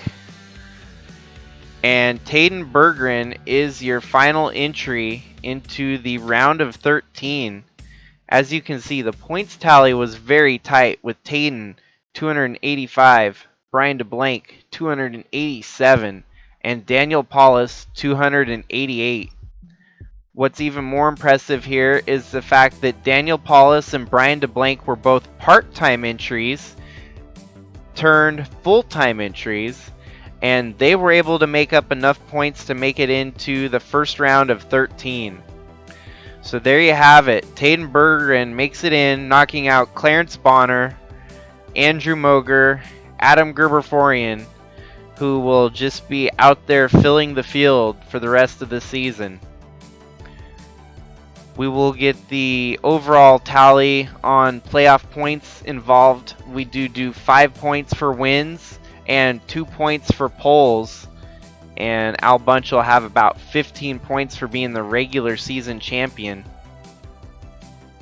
Hopefully everyone enjoyed the race. Congratulations again to Matthew Fastnaut on a stellar performance at Pocono today. And so now we got a week off before we head to Talladega to see how the round of 13 unfolds. So thanks again, everyone. Really appreciate y'all, and glad that the Pocono race did not disappoint. We'll see you next time, most likely on the next cup race that we'll host. Have a good night, stay safe out there, and get some good sleep. Thank y'all.